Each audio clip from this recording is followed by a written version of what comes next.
Gas that shit in there. From the 757 to the 713, where you know we stay whipping through the streets. Some will call it swinging bang, some will call it slow ride. I just call it cruising to the beat. It's the Cruising Podcast. Cruising to the beat. It's the Cruising Podcast. Cruising to the.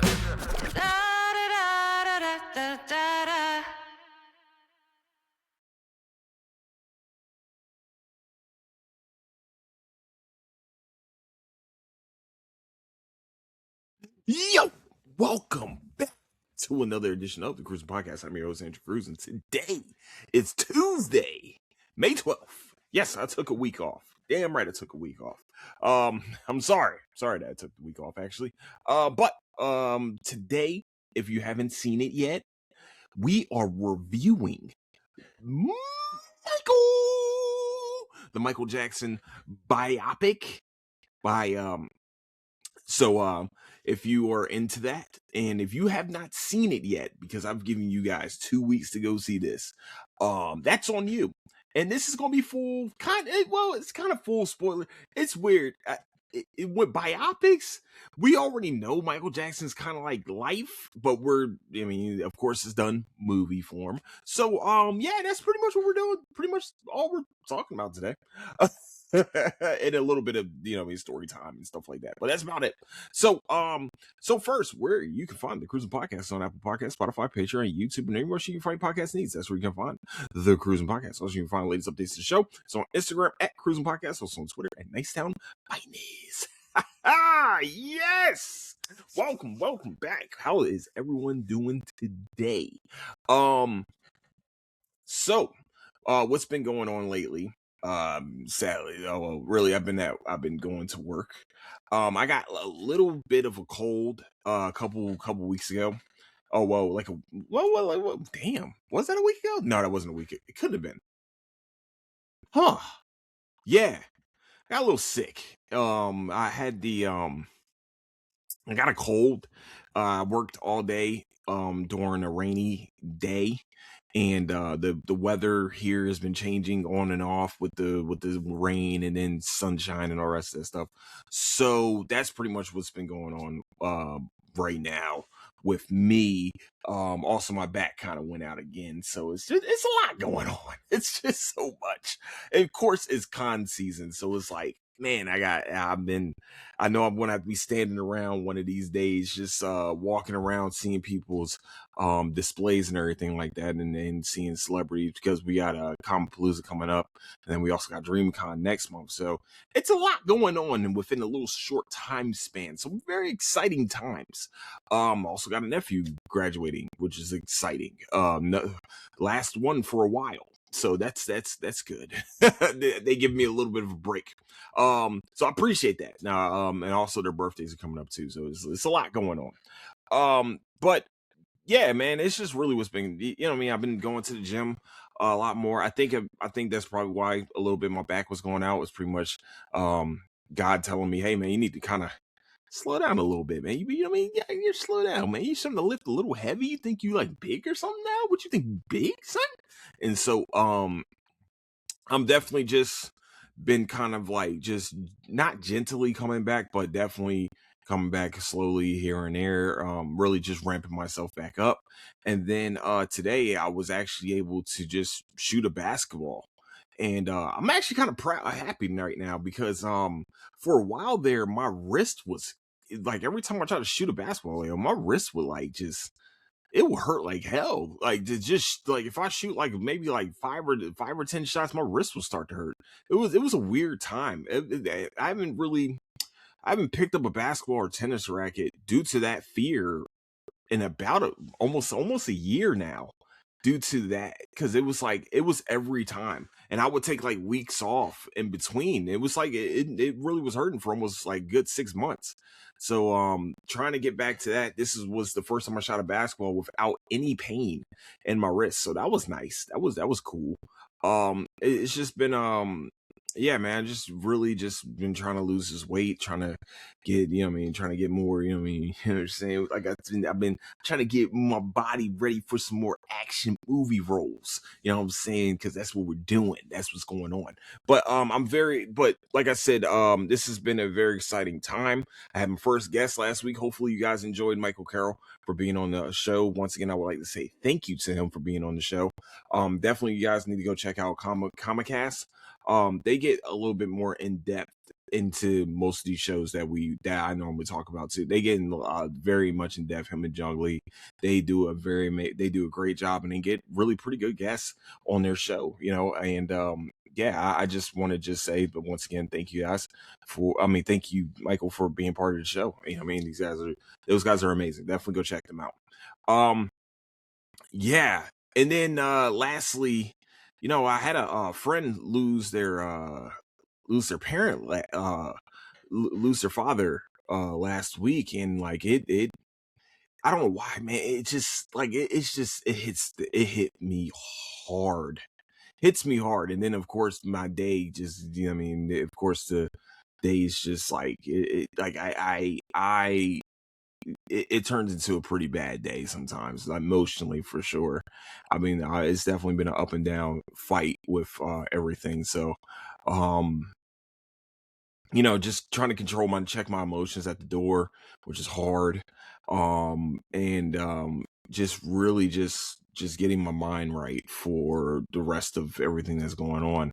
And I'm very excited to, you know, I'm very excited for the future of this podcast. I'm very excited just for the future, period. Not just for the podcast, just for the future, baby. We got plans on top of plans on top of other plans. Hold on, let me make sure my pop shit is working. Okay, cool. So yeah, that's pretty much what's all that's going on. I know you guys are like, man, this dude is really being morbid, and I don't mean to be morbid, you know what I mean, but just want to give you guys a little bit of an update what's been going on. I've just been really mentally and physically drained. Yeah, okay, being this is a very hard month for me. Okay, this is definitely been a very this month right here sucks. I hate, and sometimes I just really dislike this month. Also, we had Mother's Day. Went to go see Mortal Kombat with my mom on Mother's Day. Yeah. How many of you guys get to say that? That's pretty. I mean, I think it's pretty cool. But that's not why we're here today. Actually, I went to go see Michael with my mom. It was kind of cool.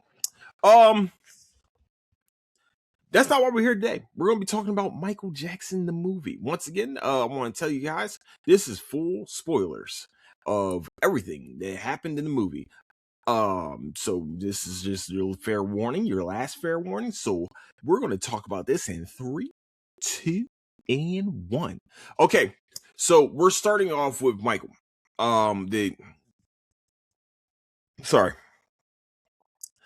So what we I'm trying to think.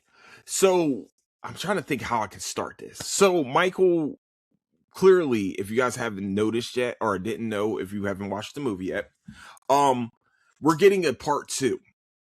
This was really just the 60s, 70s, and 80s.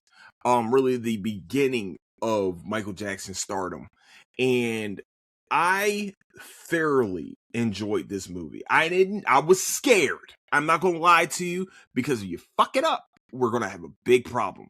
I was going to be very angry. I went in there with my Michael Jackson J's. The only Jordans I got are Michael Jackson ones, where he's dancing on them. Of course, due to poor engineering, some things happen with those shoes, but it's okay, man. Some people like to dance in their shoes.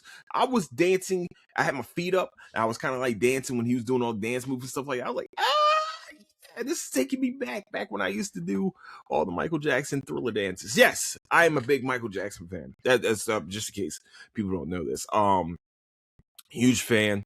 Love Billie Jean. That was one of my favorite songs of all time. If you really want to ask me what my favorite song from Michael Jackson is, it's going to sound crazy to you guys. Butterflies. I just wanna talk and kiss. Said I wish when. Oh, sorry. Continue on.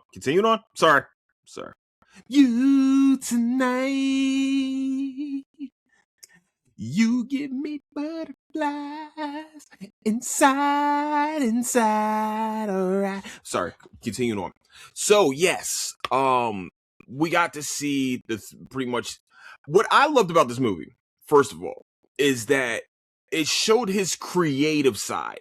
It showed what people got to see during the Oprah interview, expanded a little bit, like how it started off with a beat and then it starts to, he starts to get the dancing going, and then he gets the just his thought process, and seeing how he championed black culture, which people don't understand. There was a difference between him and Prince. I would say this: Prince was the greatest musician of all time. We have to be real with each other with this. We all have to be honest. He was the greatest performer, not greatest performer. He was the greatest musician of all time. Musicianship is all Prince. Let's be honest. I'm completely honest about that.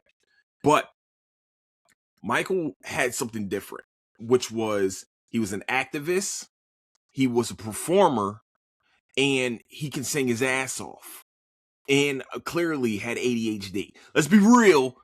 He couldn't stop moving while he was. He wasn't diagnosed with ADHD back in these days. Back in those days, I forgot what they called it, but it was definitely not that.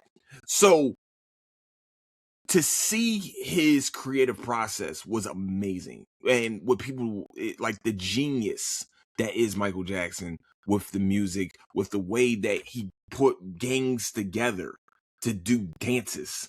You know what I'm saying? Like literal gang members, and he brought the community together. And I love that they showed that he was a black man first. And then he was, they showed that he didn't, that he ever rejected his blackness. Never seen that. Of course, we see a little bit of the vitiligo starting up. We see the nose job. I mean, like the dude went through a lot of abuse in his life, not just physical abuse, but also mental torture practically. And also at the same time, he is the breadwinner at 8, 9, what was he, 10? He had to lie about his age too. They were like, yeah, Quincy Jones, not Quincy Jones. Barry Gordy was like, hey, you're 8. Okay. No, but I'm 10. No. You're 8. 8 is cuter. Okay. So you're 8. And I love that they did that. I love that they showed the studio session when he was a kid where he couldn't stop moving around of course that was part of his creative process. That's how he got into the song. And that had to be difficult. That was a different thing for him. Their dad, of course, clearly we saw a little bit of the physical abuse from Joe Jackson. I'm glad they didn't. What I'm glad they didn't do with this movie was make it about that. Because, of course, that's all we talked about with the Jackson 5 movie, how much Joe Jackson was abusive, not just to him and his brothers, but it clearly also I think there was some portions to his own wife. And so Joe was not the main focus. I would like to say this though, Coleman Domingo played the absolute, he did his thing. Whoever did his prosthetics to make him look like Joe Jackson was amazing. The prosthetics and all this is getting so much better. I'm glad that Jafar Jackson got to be his uncle, which is awesome. I enjoyed that part. There was that one scene where the last scene on where he's going to the concert where he turns around and I swear to God, they took that it was a video of Michael Jackson, but it was Jafar, and he looked it gave me goosebumps. I was like, that's Mike. Oh my gosh, what? Like, I enjoyed that, and I love that he was a kid from Indiana that clearly did suffer through this type of abuse to become the star that he was. And then you also see that he had people talking for him. He never really, until the end, he never really got to talk for himself. His dad was always the one talking for him. His dad was the one that negotiated. That was his manager. That was everything. Hold on, sorry, it got a little bit blurry. that fear was still there even when he got older, and it would stick with you, and it showed you that. I think this was definitely a mirror, not a mirror. This is a look into someone that definitely went through hell to become one of the greatest entertainers of all time. Well, I'm sorry, uh, the greatest entertainer of all time. I love that they went with MTV, and he practically he pretty much forced the hand of the executives to like put his music up, put Billie Jean on. I'm sick of watching the nitpicking. Actually, I'm sorry, just in case anybody doesn't know, Michael Jackson was one of the first black people to be featured on MTV. MTV back in the day used to be a rock station. It used to do hair bands.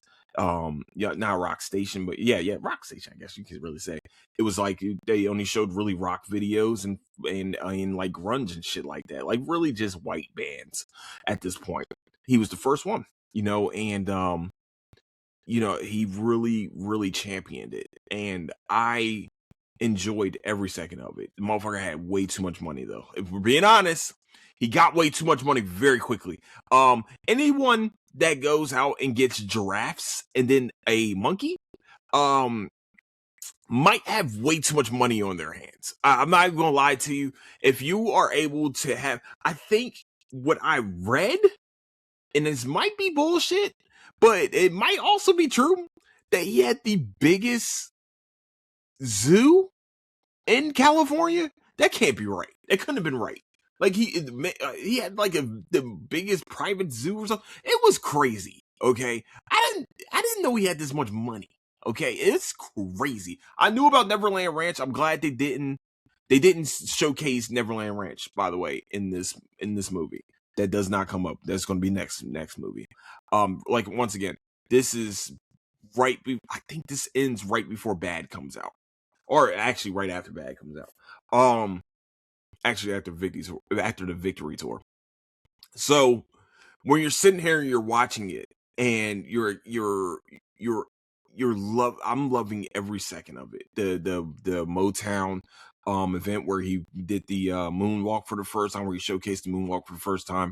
And Jafar doing all of the dances that came with it, like almost step for step with how Michael did it. Watching him and just being like, wow, he looks exactly like him, dog, and it's bothering me. Now, there is one part of this movie that bothers the shit out of me. I'm not gonna lie to you. Sorry, my bad.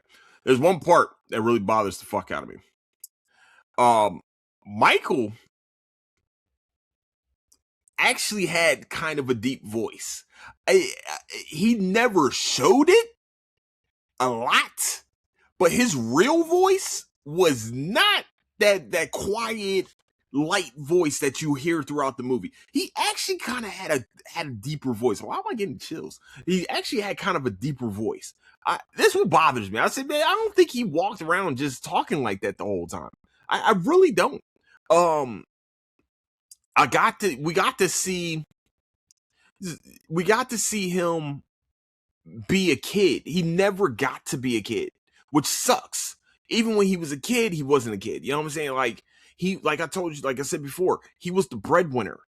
Joe relied on him to make a lot of money, and the money went to Joe. I mean, kind of went to the family. Like, y'all, man, I need you to, I need you to make sure that the family comes out in front. What the fuck are we doing here?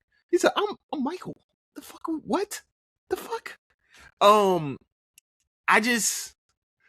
I think that they really showcased a lot of things that needed to be showcased. And I know a lot of people, I'm sorry, my fault. There's been a lot of nitpicking with this movie, and that's also what's bothered the shit out of me. Oh man, the timeline is this didn't happen. We need to talk about the Diana Ross situation.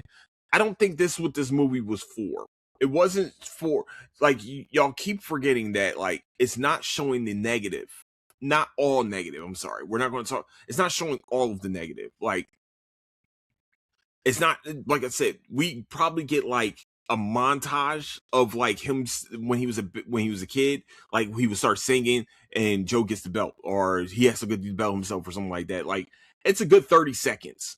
And I'm sure they didn't want that to overpower this movie, which was appreciated to me. I think what needed to be shown was how Joe was taking advantage of him as he got older, because he had this power over him. Even when he fired Joe as his manager, he did it through fax. He had somebody else send Joe the fax to him to tell him that he was fired as his manager. I just, to me, what I liked about this was it was the positive light of Micheal. The Pepsi situation where he got burnt, where he got third-degree burns on top of his head. He still was visiting children inside of the hospital while he was there. All the money that came from that settlement went to that burn unit. It showed how great of a person he was, why he was so connected, not just really with kids. You know what I'm saying? Because, like I said, he never got to be one. He never got to he was never a regular child, and he was a very giving person. And I think that's what needed to be showcased about him. And I'm glad it was. I'm also glad that on the Epstein list, he was shown to be helping children instead of, the horrible shit that some of you fuck faces were saying about him. It brings me great joy, to watch one of my favorite singers out there, and his biopic, it did him fucking justice. It brings me great joy to see that. And I'm really proud of this movie. I know I know it sounds crazy, but I am super proud of this movie because it gave him a fair shake. It didn't just showcase the family where, this is the family's come up. No, this is Michael's come up, and really the family was right behind him when the come up was happening. So, like I said, I'm very proud of this movie. I'm so happy that it was about him being unapologetically black too. Doing things as a black man. Like I said, the MTV situation, the just really him dealing with the vitiligo, and I'm glad they didn't show the him bleaching. Them having to, pretty much cover his skin, because it was just like, it's a hard situation, and to the abuse that Joe was giving him, the verbal abuse. It actually showed how much the verbal abuse really changed. The physical abuse, I'm sure he got through. Of course, that had to be horrible. I'm sure the being called a big nose and black or too black or some shit like that had to like really burn his soul a little bit. But for him to have to get rhinoplasty the first time and really kind of like just change his face, and it sucks, man, that your own father did that to you. Your own father like pretty much was really your biggest fucking bully when you got home. But these guys came from Gary, Indiana. So it's amazing how these people, this family came from this place, this Gary, in the middle of the map of the United States. Just in case people don't know about Gary, Indiana. Gary, Indiana, if I remember correctly, at one point was the murder capital by per capita, or by per capita. I think it was the murder capital of the nation at one point. They came from shit. They came from hell to become one of the biggest entertaining, we have to say, one of the probably the biggest entertaining family of all time. Let's be honest. Who's bigger than Jackson 5 and Janet Jackson? Like all of them were entertainers and best-selling entertainers. They were I think Janet just got into the Rock and Roll Hall of Fame. Like, you have to understand how big, how monstrous this family was as entertainers. We have to give them their flowers. Yeah, we have to continue to give them their flowers. And as much as we don't agree with the abuse that Joe gave them, would it be possible without him? Would they have been discovered without Joe Jackson? Y'all gotta remember, man, back in the 60s, getting hit with a belt is not the problem is that we saw it on TV. But the thing is, in black households, mostly black, a lot of black households, even there's a lot of white households too did this too. You go get your ass with a belt. They know if ands or buts about it. You gonna get your ass in 60s, 70s, and 80s. This is the new age shit that that these kids are used to now. That wasn't, there was no such thing as CPS back in the 60s and 70s. So that's why he was the verbal abuse. That I think the physical abuse, like I said, was able to be overcome. That was like, all right, well, you just hit me with a fucking belt. At some point, it's gonna stop hurting. Okay, cool, fuck it. You know what I mean? But like I said, the continuous verbal abuse, the continue breaking down of Michael Jackson physically, I mean, like pointing out physical flaws of him, it wasn't cool. You know what I mean? That's the part that, you know what I mean, that burns more. That goes to the soul. That, I mean, that really does go to the soul, and you clearly see it bothered him. And to know that, like, to just see it should bother you. It should. It's disgusting. It's disgusting. But I'm not advocating, okay, just in case everybody doesn't, I mean, let's be real. But I'm not advocating that, yes, you should not do what they call it. What the fuck do they call it now? Corporal punishment or some shit like that to your kids. I'm not saying that. I'm not, once again, I'm not a parent. So I am not advocating for that. I'm just saying it was the norm back in those days. So you can't sit there and be like, oh my God, he's such a bad parent. I mean, Michael Jackson did become one of the highest selling artists of all time. He bought the Beatles catalog. He did a song with Paul McCartney before he was ultra famous. You know what I mean? Like, Paul McCartney did a feature on Thriller. Like, just to see, like, his thought process about Thriller too, how he changed the video and how he wanted to make little movies of his videos too. Like, so see that part and see how he was making that happen. See, like, all right, man, he's like, I'm gonna need y'all. He said, why are y'all coming up close to me? Well, we want to do a close up of your face. No. I want y'all, how you supposed to see how I'm dancing? He said, you're supposed to see the feet. He said, I just need you to back up, man. Just, you know what I mean? You gotta see the feet. You gotta see what the fuck is going on. And to see Jafar doing the Thriller dances, seeing him do Billie Jean dance, seeing him do the fucking Off the Wall album and shit, like it was exciting. It was like we're watching living history right now. We're watching history happen in front of our face. And so, like I said, I think this is one of the best movies of the year.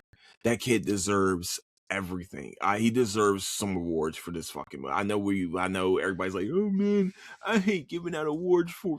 No, fuck that. That kid deserves some type of newcomer of the year, some shit. Because the way he performed as his uncle, I think an uncle that he barely met, probably. He's probably a kid when Michael passed away. You know, that's crazy. To, like, his mannerisms, to make his body look like Michael is even crazier. But the mannerisms, the only thing I didn't like was the speech. That was the only thing that kind of pissed me off a little bit. I think that's the most misconception of him, is that he had that light voice the whole entire time. I don't think so. They actually have video of him using his voice like that. There is a performer voice, there is a performative voice, and there is his real voice. And I think that we didn't get to do that. That part bothered me a little bit. All right, I ain't gonna lie to you. Hopefully we get to a point where we see him beat up Tupac, because that was a story. Just putting it out there. There was a story of Michael Jackson. Y'all forget they lived in the hood. It wasn't like they lived in a nice place. Y'all keep forgetting how bad Gary, Indiana was, dog. There is a story that Michael, if I remember correctly, there's a story that Michael beat up fucking Tupac. Also, there's another story. You guys saw that he was meeting with the gang members. He brought the Bloods and the Crips together, right? There is a picture out there where he's throwing up the Crip C. Just putting out, like, Michael was a gangster, but they weren't going to say shit to him because it was Michael fucking Jackson. Yeah, y'all don't forget that he had hood in him. That him having a light voice and the dancing and shit like that. That's the performer. Michael Jackson from Gary, Indiana was a different motherfucker. All right. Yes, he didn't I remember I tell you guys that he didn't really live a childhood. I mean, he didn't really get to live a childhood, but he did spend 10 years in that place. They weren't always performing. Just put it out there. They had to walk through them streets. So, hey, I heard he had hands. That's what I heard from the grapevine. I've seen there's TikToks. Okay, I've heard about it. I'm not saying I'm not saying definitively, but I have heard stories that Michael beat up fucking Tupac. Just put it out there. You guys do your own fucking research on that one. But I mean, it's not far fetched. I really don't believe that's far fetched. I also heard Stevie Wonder beat up somebody too. That shit was crazy. I've heard about this. I mean, allegedly these things have happened. Once again, I don't want to get sued by anybody's people. I'm saying allegedly, and also that I heard from this. I'm not saying for a fact this shit happened. I'm saying that I heard. So maybe we just go to that part where he just, possibly beat up a gangster rapper. I mean, is it far-fetched? Fuck no, it's not. Like I said, these motherfuckers was from the murder capital. I think at the time it was the murder capital too. Like Gary, Indiana is pretty fucking shitty. If you guys have seen it, if you haven't heard of Freddie Gibbs, that's where Freddie Gibbs is from. Freddie Gibbs is from Gary, Indiana. You wouldn't think it, but also what happened in Gary, Indiana, just in case people don't know. I want to say that's where the KKK started. That's one of their headquarters is Gary. Yes, just in case there are two sides of the coin here. Is that yes, it's very hood there, but also very racist. And this is I think if I'm telling you guys, this is my history coming because I've heard the name before. I was like, Gary, Indiana? It's like, yeah, man, this is the KKK. I want to say it's either where it started. No, it couldn't have been where it started. No, I don't think it's where it started, but I think they still have there was a headquarters there of the KKK, of course. Ku Klux Klan, just in case people don't know who I'm talking about. There was a big contingency there, and that's where Michael Jackson's from.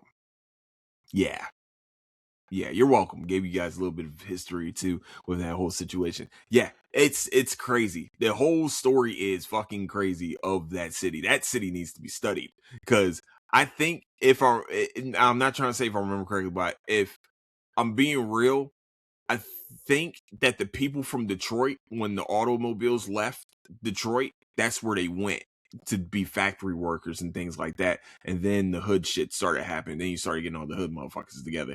And then the KKK was there also. So it's a mixed bag. It's a mixed bag of a city of shit. Let's just be real. And that's where Michael Jackson came from. The shit that they were doing on the Jackson 5 All-American Dream bullshit, that was bullshit. That's not what that city looked like. I promise you. It was loosely done on the Michael movie, loosely done. Yeah, I think Joe was a factory worker, and I mean the house was a little bit ran down, but it didn't look nice. The city was not a nice place. Also, Nia Long playing the mom. Oh my god, Nia Long killed that shit. Everyone played their roles correctly. Miles Teller did his thing. Seeing Mike Myers on the screen for the first time in like years did his thing. You know what I mean? Like everybody really played their position, and I think that's not talked about enough. Like I know I said Coleman Domingo before, but fuck, did he play? Fuck. Does he play conniving too well? Like too much of he plays manipulative way too well. If you guys have not seen him on Fear the Walking Dead, this is the first place I seen him. The first place I remember seeing Coleman Domingo is on Fear the Walking Dead as Victor Strand. Yo, he plays manipulative way too well for me. Okay, way too well. Also, he's from West Philly, so just putting it out there just to help you guys out. Philly's in the house in this Michael film. Oh, by the way, Philly's all over this film. By the way, with Miles Teller also. You're welcome. But overall, if I'm giving it a score, I'm giving it a 9 out of 10. I don't see anything wrong with this movie. Not too many things wrong with this movie. The voice bothered me. Of course, yes, they skipped a few stories here and there. I know you guys are like, oh, I know some people were like, no, this song came out before this, and this would have. No, who gives a shit? It's a movie. It's dramatized.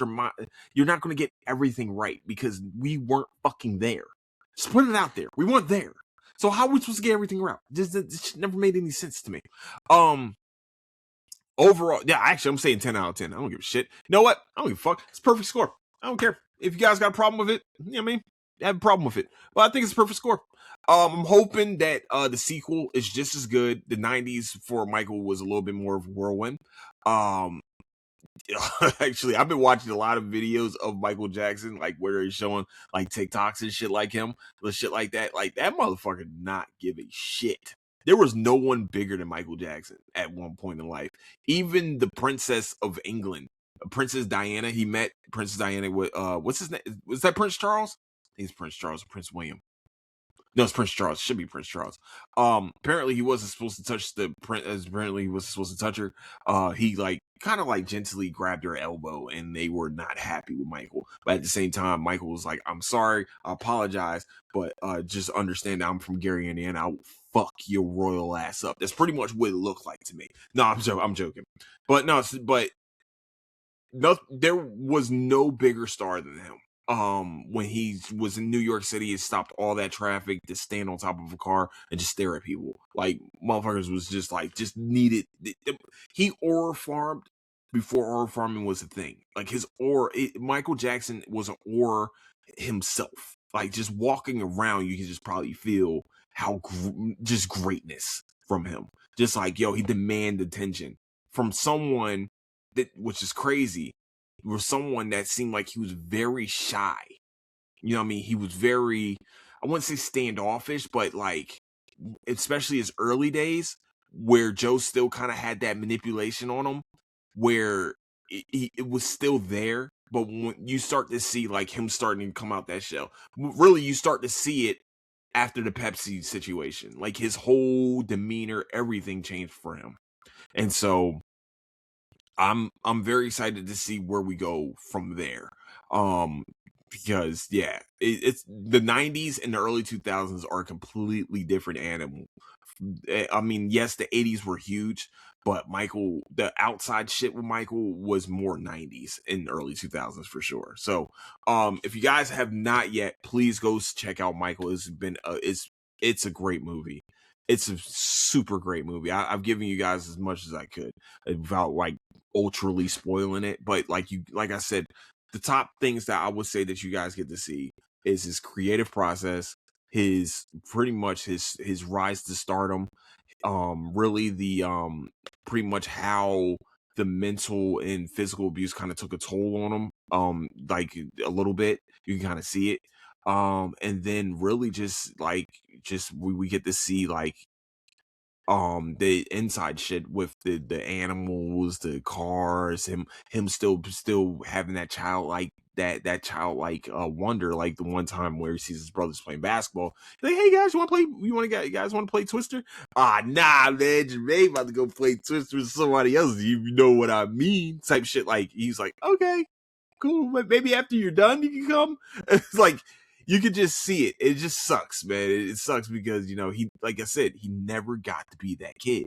So, you know, it's a great, it's really, we're watching greatness on TV. I mean, on the movie, on the big screen. So, with that, that is the podcast for today. Yes, that is the review of Michael. It was a great movie. People try to review bomb this shit, and you're a fucking idiot. So, with that, I like to say where you can find the Cruising Podcast on Apple Podcasts, Spotify, Patreon, YouTube, and anywhere you can find podcast needs. That's where you can find the Cruising Podcast. Also, you can find latest updates of the show. It's on Instagram at Cruising Podcast, also on Twitter at Nice Sound Finance. And with that, I like to say I love you guys so much. Don't do anything I wouldn't do, and make sure you look into the mirror, man or woman, or however you identify in the mirror, because man in the mirror, oh yeah, I'm asking him to change his ways. Sorry, continuing on. So with that, I like to say, love you guys. Don't do anything I wouldn't do. Catch you guys later. Deuces.